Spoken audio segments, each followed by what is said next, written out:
The Last, on va devoir la. Ah, c'est bon. Non, c'est bon. C'est bon à partir de là, ouais. Parce on ne te voyait plus. The Last Uchiwa. Est-ce que là, on me voit, là? Là, on te voit. Tu nous as mis un t-shirt FMMAF. T'es passé juge. T'es passé quoi, là? Non, je suis. Eh, toi, tu veux vanner, toi? Il nous a mis un sacré t-shirt. Non, L'arbitre. on est corporate, tu vois, on représente le Quetru, tu vois. C'est vrai. C'est vrai, c'est vrai. Et puis toi, tu nous as mis un bon maillot du PSG des années 2006, hein. L'époque, l'époque Alaisio. Ah ouais, une bonne époque des Paoletta, hein. Ah, t'es chaud, t'es chaud. Ça dit quoi, l'étal? Bah écoute, ça va très bien. Il fait beau, on a la santé. Et puis là, on est encore dans l'ébullition, là, avec le croustic que nous a lâché The Real Bullocks il y a 2 jours. Boulox, il a fait une dinguerie, il a lâché une bombe atomique, en vérité. Il a lâché une bombe, et on en a parlé tout à l'heure quand on a fait les chroniques du MMA avec Kémy. On a parlé que de ça, en fait. Et là, rebelote, rebelote. Mais en vrai, de vrai, moi, ma question, c'est Twitter. Tu vois plus de Team Zebo ou de Team Cédric? La vérité. C'est Parce une que bonne question. C'est une bonne question. je te Parce dis que, parce que Twitter, en fait, pour moi, c'est la voix du peuple. Tu vois. Insta, tout ça, c'est vas-y, c'est trop de. Twitter, c'est le peuple. Il parle cru, il dit ce qu'il veut et il pense, tu vois pas. Donc, que pense le peuple? Que pense, tu vois? Toi, tu vois plus de choses que moi sur Twitter. Bon, moi, je vois aussi, mais de ce que tu vois, toi, parce que moi, j'ai plus l'impression ils sont plus team Zebo, les gens, hein. c'est tranché, hein, exactement. Ce qui est bien sur Twitter, c'est que la vie, il est tranché. Il n'y a pas de entre les deux, il n'y a pas de chichi, il n'y a pas de blabla, il n'y a pas de tout, etc. Donc sur Twitter, c'est soit ils sont dans un camp, soit ils sont dans un autre. Et c'est encore mieux quand il y a Doumbé dans l'équation. Parce que tu as vu, quand il y a Doumbé dans l'équation, tout de suite là, il y a les anti-Doumbé, il y a, il y a les vrais fans de Doumbé, il y a les néo-fans. Parce que tu as vu, Doumbé, c'est marrant, et, tu sais, il vient d'arriver dans le game du MMA. Quand je dis il vient, je parle d'un point de vue de la compète, parce que bon, ça fait quand même un petit moment qu'il s'y entraîne en MMA. Bien sûr, bien sûr. Mais il y vient par rapport à la compétition. Il draine aussi en fait tous ces néo en fait MMA, tu vois, tous ces néo supporters de MMA. Donc c'est drôle, tu vois, ces néo supporters de MMA qui vont aussi s'éduquer, tu vois. Donc Ouais. c'est hyper intéressant en tout cas, voilà. Donc c'est assez tranché et ouais, il y a du team Doubé, mais est-ce que la team Zebo, ce serait pas plutôt le camp d'en face, le camp des pas des anti-Doumbé, mais un peu ça, parce que finalement Zebo, on peut dire qui est Zebo, Mehdi? Est-ce que c'est quelqu'un ou pas? Est-ce que ça va devenir quelqu'un? C'est le test est d'ailleurs pour qui? Parce qu'on fait comme si c'était le test pour Doumbé, mais est-ce que c'est pas d'abord plutôt aussi un test pour Zebo, tout le respect que j'ai pour lui, le Jordan Zebo? Pour moi, c'est un test pour les deux, en vérité. Pourquoi? Parce que aujourd'hui, je pense que Jordan, euh, c'est le plus gros adversaire en termes de palmarès, en termes de. Ça fait combien de temps il est dans le sport, tu vois? Et en termes de cet adversaire que tu prends, quel grand rendez-vous il a eu dans sa carrière, de MMA ou autre. Et je pense, bon, de toute façon, c'est simple, hein, Cédric, c'est son plus gros morceau aujourd'hui à accrocher à son palmarès. De la même manière que Cédric, aujourd'hui, avec tout le respect que j'ai pour ses précédents adversaires, euh, aujourd'hui, c'est le plus gros test pour Cédric. Parce qu'aujourd'hui, il y a pas un adversaire que Cédric a pris qui est plus accompli que Jordan, qui est plus, peut-être pas plus fort, mais plus accompli. Jordan, c'est beaucoup de combats amateurs. C'est troisième aux IMAF au monde, il me semble, si je dis pas de bêtises. Donc, son MMA, il est accompli à Jordan. Il est jeune, il a des qualités athlétiques qui sont. Il pète les scores en fait. C'est terrible, c'est terrifiant. D'ailleurs, son corps en témoigne. Il a une musculature et c'est terrible en fait. Et en plus de ça, Jordan ne lutte pas avec la technique. Tu sais, il va pas te faire single, single, double, double, prise de dos, prise de dos. Tu vois, il va pas te faire de la chain wrestling de ouf. Il va juste poser ses mains sur toi et tu vas t'envoler. Aujourd'hui, donc, tout ça pour dire, et pour résumer, pour moi, c'est un test pour les deux. Voilà. C'est c'est bien dit. Tu sais, dans le côté où on a dit c'est très tranché, c'est aussi en effet un duel de style. C'est ça qui est beau. C'est un duel de style. Tu l'as dit, là, ça va être de la force brute sur de la lutte. Bah, face au style Doumbé qui est plus striker et qui aussi est un style qui va s'affirmer avec de la défense de lutte ou peut-être de l'attaque de lutte ou que sais-je. D'ailleurs, je t'ai vu d'ailleurs tweeter sur quelle va être la posture de Doumbé par rapport à ce combat-là. Quelle va être sa posture? La Bah, posture d'un point de vue technique? bah, je pense qu'on va pas avoir de gros changements sur ce que Cédric va produire. Je pense qu'il va essayer de le contrer. Je pense qu'il va avoir les jambes bien larges, avec une posture, avec une fausse distance, avec la tête un peu en avant.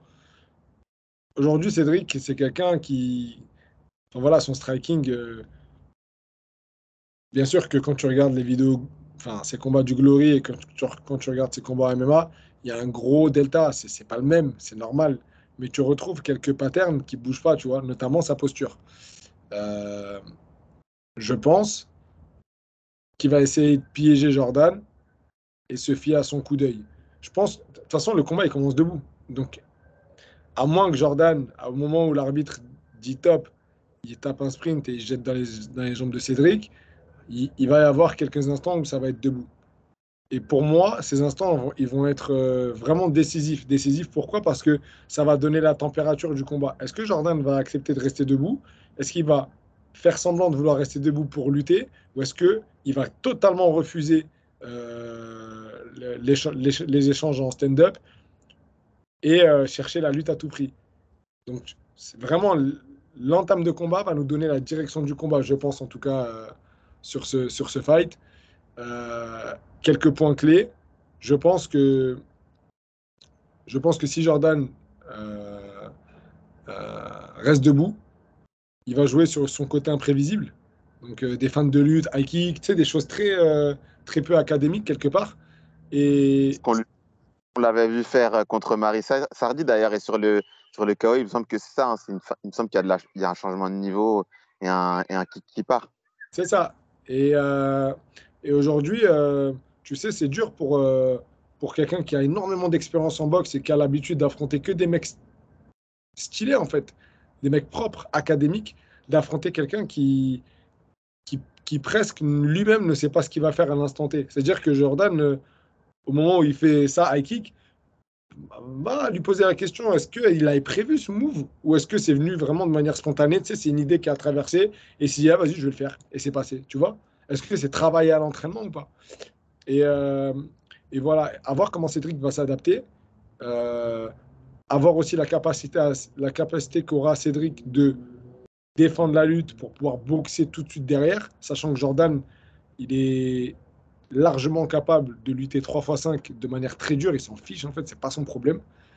Est-ce que Cédric aura la caisse derrière de défendre la lutte, de contenir la lutte de Jordan et de faire des dégâts suffisamment élevés pour pouvoir, comme il dit, éteindre en fait, tout simplement. Voilà, moi je pense que ça va jouer là-dessus. La capacité que Cédric aura à contenir la lutte, à défendre la lutte et à percuter, et Jordan à éviter de prendre la foudre de Cédric et à l'emmener un peu dans les eaux profondes, tu vois, le faire galérer, tu sais, le ramener au sol, il se relève, le re-ramener, il se relève, vraiment, vraiment, vraiment l'épuiser, tu vois. Et à ce moment-là, on pourrait avoir un Jordan qui a tellement fatigué Cédric, pourrait même s'exprimer en striking, tu vois. À voir, à voir. En tout cas, si tu me demandes, parce que tu vas me demander ce que j'en pense, je pense que Cédric va battre Jordan. D'accord, ah oui. Donc là, tu as, t'as été comme disent les Anglais, straight to the point. Straight C'est to the ça. point. Bah, en ligne droite, hyper transparent. Et tu nous as donné ton prono.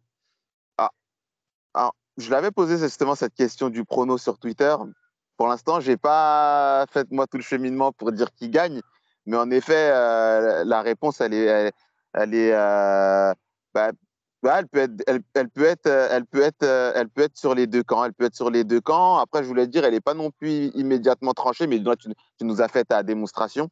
Donc, en effet, mais sans démonstration, à mon avis, à mon avis, le pronostic n'est pas si évident parce que, comme tu dis, on a deux styles, on a deux styles et on aura des directions de combat, quoi. Donc, est-ce que le combat reste debout? Et là, en effet, Doumbé est en avance, mais dans un même temps, il y a des petits gants, donc les frappes passent, il y a des changements de niveau, il y a le côté imprévisible du grappleur de MMA que va être Zebo. L'autre direction, c'est peut-être aussi que, on résume ce que tu as dit, hein, que Zebo en fait emmène plusieurs fois le combat au sol et puisse aller à la décision sur cela en fatiguant Doumbé, en rendant le jeu sale. Je ne sais plus si c'était toi qui l'avais évoqué. En tout cas, rendre le jeu sale. Et quand le jeu il est rendu sale avec de la gréco, du dirty boxing, etc., c'est plus du pied-point, c'est plus juste du pied-point c'est plus juste du pied-point, c'est du pied-point d'MMA, c'est du MMA, c'est du mixed martial art, quoi. Donc, ça va être hyper intéressant. Et aussi, il y a une question qui va être intéressante, c'est le travail au sol. C'est-à-dire que le travail au sol, il peut aussi donner une autre direction au combat. C'est-à-dire que peut-être que Doumbé nous prévoit des petites surprises au sol. Il travaille avec Mehdi Othman de la Luta Livrée, donc c'est potentiellement des clés de jambes, c'est aussi des guillotines. Et Mehdi Othman est un, est un expert justement de la guillotine. Il est très reconnu pour ça en France.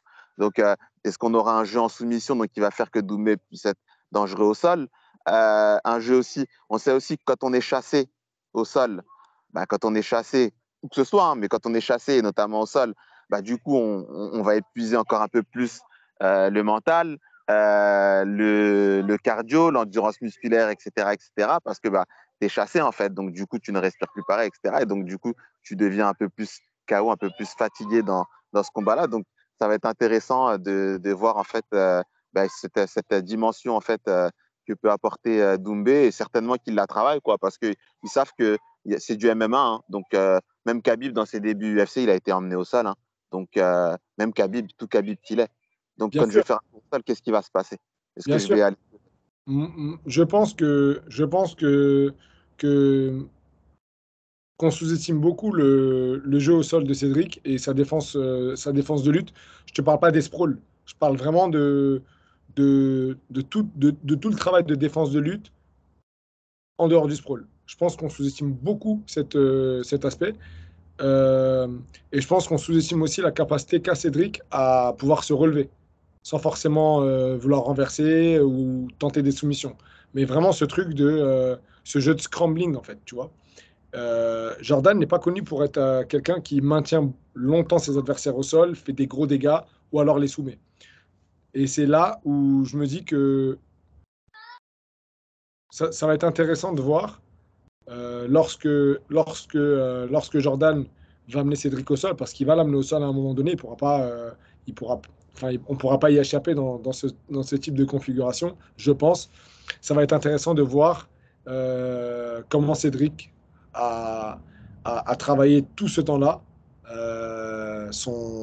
sa capacité à pouvoir se relever et repartir, tout en sachant que, en tout cas, la meilleure stratégie face à un mec comme Cédric, aujourd'hui, pour Jordan en tout cas, je pense, c'est celle de lutter, mais pour amener le combat en cage contrôle. Voilà. Pas essayer de l'amener dans l'opening, parce que son sprawl, il est vraiment agaçant, Cédric, mais vraiment, voilà, tu sais, avoir un contact et tanker jusqu'à arriver à la cage. Au moment où j'arrive contre la cage, c'est là que le vrai combat, enfin, c'est là que la vraie lutte commence. Essayer de l'emmener, euh, essayer de l'emmener dans l'opening, c'est pas facile. C'est pas facile, d'autant plus qu'il a les jambes, enfin, il a une posture très large. Donc le double Donc, leg, il est très dans dur. l'opening, expliqué Ouais, pour les l'opening, amateurs. l'opening, c'est tout ce qui n'est pas la zone de grappling qui va se situer à peu près à 1 mètre de la cage. Donc, on prend l'octogone. À partir de l'octogone, on compte à peu près 1 mètre. Donc, tout le périmètre en dehors du mètre, enfin, en dehors de ce mètre-là, à partir du mur, à partir de l'octogone, on appelle ça l'opening. Voilà, on considère qu'il y a, voilà, il y a un cercle ici. Donc ça, c'est le centre de la cage. Et ensuite, ça s'étend un petit peu. Il y a l'octogone et il y a cette zone entre le centre de la cage et la cage. Donc voilà, on appelle ça la zone du grappling, la zone du grappleur. Et je pense qu'en tout cas, vouloir le saisir dans l'opening, du coup, ce serait pas une bonne idée. Euh, Ce serait pas une bonne idée, d'autant plus que Jordan, il a un style où il ralentit le jeu. Tu sais, il a des fausses vitesses. Il est là, d'un coup, et bam, d'un coup, il jaillit. Tu vois. Cédric aussi, il a un jeu où il temporise, il endort. Donc je pense que la partie striking peut aller à l'avantage de Cédric. Je pense vraiment que Jordan doit ramener un jeu limite un peu sale, tu vois, un peu sale pour pouvoir juste avoir le contact, amener le combat contre la cage, et à partir de ce moment-là, commencer à travailler sur comment faire des dégâts, comment prendre le dos, comment soumettre, comment, etc. Et pour Cédric, bah, c'est simple, hein, c'est toucher sans se faire saisir, pas sans se faire toucher, toucher sans se faire saisir. Je pense que c'est le meilleur. Ouais. Après, c'est assez logique, hein, mais je pense que c'est le meilleur plan. Je ne vois pas Cédric lutter.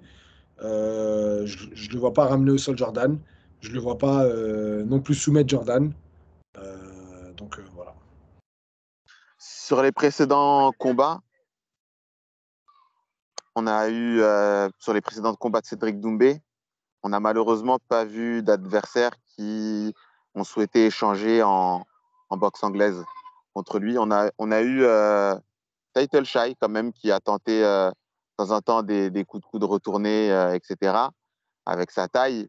Euh, mais il n'y a pas eu plus d'échanges. Il a été un peu plus sur le déplacement, etc. Et on sait qu'un lutteur, pour lutter un adversaire, il doit le verrouiller, hein, ou en tout cas le cadrer. C'est mieux. Après, bon, il y a parfois des cas de déplacement où on va un peu comme Sandhagen se déplacer, saisir un timing et aller emmener au sol. Mais de façon générale, le plus intéressant quand même, ça reste quand même un peu un style quand même où on va cadrer un peu façon Khabib, où on va pourchasser, etc. Donc le premier, à mon avis, qui pourra embêter Cédric Doumbé, c'est quand même quelqu'un qui va être capable de faire face et d'accepter en fait ce combat en fait pas forcément en pied-point, mais en tout cas en boxe anglaise ou en jeu un peu sale pour venir ensuite coller, hein. Je pense que tu as raison. Ouais. Je pense que tu as raison. Aujourd'hui, les mecs, ils ont un peu cet effet où quand le combat il commence, ils se disent putain, c'est Cédric en face de moi, faut pas que je m'amuse à boxer. Alors que la réalité, c'est que si les mecs ils se disaient ok, je vais boxer un peu, mais je vais boxer juste suffisamment pour pouvoir créer une atmosphère de striking. Et à ce moment-là, je vais pouvoir avoir en tout cas des opportunités autres que je passe de ça à ça, à la lutte, tu vois. Que c'est bien de passer de je boxe un peu, j'esquive, je fais des blocages, machin et tout, je bloque un low kick, boum, je descends. Tu vois, mais il faut créer un petit climat de vas-y, on va boxer tranquille, tu vois. Mais après, encore une fois, c'est facile à dire. Quand t'as Cédric face à toi, mon gars, le mec, il a des fausses distances. Et tu sais que quand il touche, c'est dur. C'est pas comme si c'était un technicien, tu vois, un mec qui va mettre du volume. Non, tu sais que un coup, il a la foudre dans sa main droite, le vrai. Il a une pierre dans la main. Donc, tu vois, l'équation, elle est compliquée à résoudre. Mais tu as raison. Je pense que le premier qui va se dire, OK, bah, vas-y, viens en boxe. Et à un moment donné, quand on a oublié que c'était de la boxe, mais du MMA, bah, là, descendre, saisir les opportunités, je pense que ouais, ça peut créer des belles choses. Ça peut créer des belles choses. Clairement. Donc du coup pour toi, alors si on a entendu ton prono, hein, qui est Cédric Doumbé. D'ailleurs tu nous diras si c'est par KO ou ou autrement. Une remarque, une question qu'on peut se poser. Donc, du coup, les clés pour battre aujourd'hui Cédric Doumbé, c'est quoi? C'est être capable d'échanger, ne pas se faire piéger, parce que tout à l'heure, tu as parlé de pièges et tu nous diras aussi qu'est-ce que les pièges. Emmener sur un travail contre la cage, pouvoir faire du dégât en dessous et éventuellement être capable de refaire 3, 4 fois, 5 fois ce type de travail parce que c'est pas dit quand même qu'on puisse terminer c'est pas dit que Doumbé ne se relève pas parce que c'est un travail qu'il a l'air de beaucoup faire. Donc c'est pour ça que je te parle de répétition d'effort, un peu sur la manière d'un Khabib contre Barboza ou un Khabib contre Gaethje qui s'amusait à les pourchasser et à les emmener, les taper, les emmener, les taper. Les gars se relevaient contre la cage, mais toujours collés, toujours faire ce travail, en fait. Donc, du coup, les clés, c'est quoi? C'est boxe anglaise, gréco-romaine, et puis travailler sur la répétition quand l'adversaire se relève. Qu'est-ce que tu vois comme clé pour Zebo pour gagner ce combat? Pour moi, Jordan, euh, il faut qu'il respecte Doumbé sans le respecter. C'est-à-dire le respecter suffisamment pour pas rester trop longtemps debout avec lui et ne pas le respecter dans le sens où, eh, vas-y, tu viens du Glory, tu es champion du monde, mais vas-y, on va boxer un petit peu quand même. Et je pense que dans ce travail où il va boxer de manière très peu académique, tu vois, Jordan, il a les mains comme ça, il boxe, mais il boxe bizarrement en vérité, tu vois. Et ben, je pense que ça peut lui laisser des trous pour déjà faciliter ce travail de distance, de casser la distance, et, euh, ça peut lui donner des opportunités de timing qui peuvent être vraiment, vraiment importantes pour lui. Euh, Comme tu disais, à la manière un peu de nos amis dagestanais, ils plongent dans les jambes, mais tu as toujours une petite réaction en boxe. Toujours une petite réaction en boxe. Tu as toujours une feinte, t'as toujours un peu d'échange. Et ils commencent jamais les combats en vas-y, ça check, pouf, ça plonge. Il y a toujours de la. Tu crois que ça va boxer, tu vois. Et moi, je pense que la clé, en tout cas, pour Jordan, je pense que ça serait ça, et de miser sur ses qualités athlétiques, à savoir la capacité à pouvoir répéter plein de fois le même effort. Je pense que si Jordan plonge et que Cédric il sprawl, que ça se relève, Jordan il peut renchaîner au moins trois actions dans le round, trois actions similaires, tu vois. Faut pas qu'il ait peur de l'échec du sprawl. Faut pas qu'il se dise putain, je vais louper, etc., etc. Faut qu'il y aille et qu'il mette le niveau d'attention, l'alerte maximale sur le changement de niveau à Cédric. Voilà. Ok, ok, ok. Bon, bah, on a été assez complet tout en étant dans les 25 minutes, donc c'est plutôt bien. On va pas non plus trop traîner en longueur pour nos amis de Twitter parce qu'ils ont de la malveillance à faire. Enfin, pas que nos amis de Twitter, mais entre autres, hein. Et du coup, ce serait bien d'avoir justement votre avis à tous, hein, pas que les gars de Twitter, hein, mais votre avis à tous sur quelle va être la direction du combat et qui est-ce que vous voyez gagner. Toi, Mehdi, du coup, tu m'as dit Cédric Doumbé gagner avec quel type de décision au finish? Alors, euh, mon avis va être assez simple. Si c'est un combat qui va à la décision, je vois Jordan gagner. Si c'est un combat qui s'arrête, je vois Cédric gagner. Voilà. Si ça s'arrête avant les trois reprises, ça veut dire que Cédric a connecté et que Jordan a passé un sale moment. Si ça s'éternise dans le temps, ça veut dire que Cédric n'a pas réussi à connecter, que Jordan produit, que Jordan euh, mène le jeu. Pas forcément sur les dégâts, mais en tout cas sur l'agressivité, sur sa capacité à vouloir coller, à faire des petits dégâts, à descendre dans les jambes, à faire tomber Cédric qui se relève, et ça peut durer longtemps comme ça. Voilà, donc je vois ce type de scénario. Voilà. D'accord, d'accord. Après, moi qui gagne ou pas, je vois quand même, je vois légèrement Doumbé favori pour les raisons que tu avais données tout à l'heure, dans le sens où bah, Doumbé a un passif, en fait, un énorme passif en sport de combat avec des grands rendez-vous hein, qu'il a pu conclure. Donc, c'est quand même un apport non négligeable. Zebo, voilà, a aussi quand même en amateur aussi fait un podium, donc c'est pas non plus, c'est pas personne. Maintenant, il a aussi tout à prouver.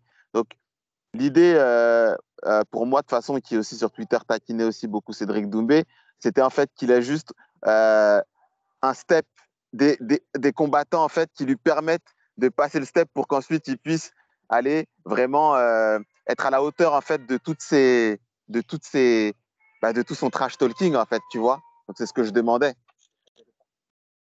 C'est ce que je demandais, tu vois. C'est ce que je demandais. Ils vont fermer le parc, c'est pour ça. Et du coup, ouais, voilà, c'est ce que je demandais. Ce que je demandais, d'avoir en fait cet adversaire en fait qui va en fait te permettre de passer les paliers en fait et les portes. Je sais plus, c'est dans Naruto, c'est ça. Cinquième, sixième, septième porte, huitième porte. Il te faut en fait des bons adversaires comme ça. Et on dit pas que Zebo c'est Kamaru Usman, C'est un combattant en devenir, c'est un très bon combattant. Euh, euh, voilà, donc on ne dit pas que c'est le test ultime, avec tout le respect qu'on a pour Zebo, qui est un combattant à 4-0 qui va se construire et qui va, on l'espère, devenir très fort. Maintenant, c'est un palier à dépasser et c'est ce qu'on souhaite que Doumbé puisse dépasser. On parle de façon générale pour le MMA français, hein, pas par rapport à l'adversité contre Zebo ou contre le Factory ou que sais-je. Non, là, c'est juste pour le MMA français. Zebo, c'est un futur très bon combattant. Doumbé, c'est un excellent combattant dans sa discipline et on espère que sa transition se déroule de la mieux possible et à la hauteur en fait de tout son blabla et son YouTube et tous les numéros collectés et tous les machins, machins. Salut Cédric. C'est un bar. Sympa la force. Sympa à force. C'est ça qu'il dit? Je n'ai pas regardé sa vidéo YouTube. Sympa à force. Non, ce n'est pas la force. C'est quoi? Ce n'est pas la force. Ce n'est pas la force. C'est quoi? Il y a quoi derrière cette histoire-là? Ce n'est pas la force. Je sais pas, je te jure. Il est fou, Cédric. Il est fou. Cédric, tu sais, l'autre fois, il était sur le One Championship dans le direct. C'était drôle. Il envoyait quoi? C'est drôle de ouf. Il disait Bueno Bambino pour Cédric Bongamin. Il est vraiment fou. Mais attends, oui. dernier petit point. Et là, je vais éveiller un petit peu le côté, je ne vais pas dire le côté croustille, mais le côté, on parle, on s'en bat les steaks. Qu'est-ce que tu penses du fait que Fernand ait envoyé Jordan face à... Franchement, c'est un coup de maître en vrai. C'est-à-dire que là, après, Fernand, il a dit qu'il ne serait pas dans le corner pour pas mettre trop de pression sur la tête, sur les épaules de Jordan, etc. Mais je paye pour voir Fernand dans le corner et Cédric dans la cage. Oh là là là là. C'est-à-dire que ça peut être une dinguerie. T'imagines? Jordan, il met takedown, t'entends, oh oui, good job. Cédric, il met gauche droite, c'est un par force. Oh là là. Ça peut être du grand divertissement à mort. Grand divertissement. Là, on aura de quoi se régaler. C'est vrai qu'on aura de quoi se régaler et le match-up, il est intéressant. D'ailleurs, c'est Fernand Lopez qui répondait à ça sur King and the G. C'est Guillaume qui disait est-ce que c'est son plus gros, sa plus grosse étape? Non, bon, ça reste que voilà, il a eu des plus grosses étapes, tu vois. Mais derrière, comme tu dis, il y a ce côté-là où là, en fait, c'est contre Cédric Doumbé et on sait qu'il y a un truc entre les deux, tu vois. Donc, il envoie entre guillemets son petit et il faut que son petit, en fait, il rende la monnaie de la pièce, tu vois, en quelque sorte. Donc, ça me rappelle un peu, tu vois, quand Cyril il a affronté Francis, tu vois. C'est-à-dire que dans la réalité, il n'y a pas trop ce truc-là. Mais tu es obligé, c'est-à-dire qu'à un moment donné, tu es obligé d'y penser. Tu es obligé de penser au fait que y a un différent entre les deux. Moi, là, je vais me péter. En fait, je vais régler le problème, c'est tout. Enfin, je vais régler ou pas le problème, tu vois. Et en vérité, moi, je pense ça, mais tout le monde pense ça en réalité. C'est-à-dire que à qui ça n'a pas traversé l'esprit, tu vois. Et c'est intéressant. Donc là, pour toi, là, Fernand, il veut que Zebo, il casse le dos de Doumbé contre le sol de la cage. Frère, c'est-à-dire là, c'est-à-dire le pire truc qui peut arriver pour Fernand, c'est que Jordan, il soulève Doumbé, il casse la cage et ça annule l'événement. Ça, c'est le pire truc du monde. Mais bien sûr qu'il veut ça. Enfin, en vérité, bien sûr. Et tu vas pas me dire que Cédric, de son côté, il veut pas taper Zebo pour dire qu'est-ce qui. Bien sûr, c'est sûr et certain. Faut pas déconner, on le sait. Wesh. Ouais. Et donc, du coup, ouais, je vois quand même un petit avantage Doumbé, mais la défaite, elle n'est pas impossible. Elle lui sera dans tous les cas salutaire, dans tous les cas, dans le sens où ça va être un très beau test en fait pour les deux. Ça va être une belle étape pour les deux. Bien et sûr. les deux en fait vont en apprendre quoi. Donc Zebo qui lui n'a rien à perdre de toute façon parce qu'il aurait qu'un gros nom à accrocher.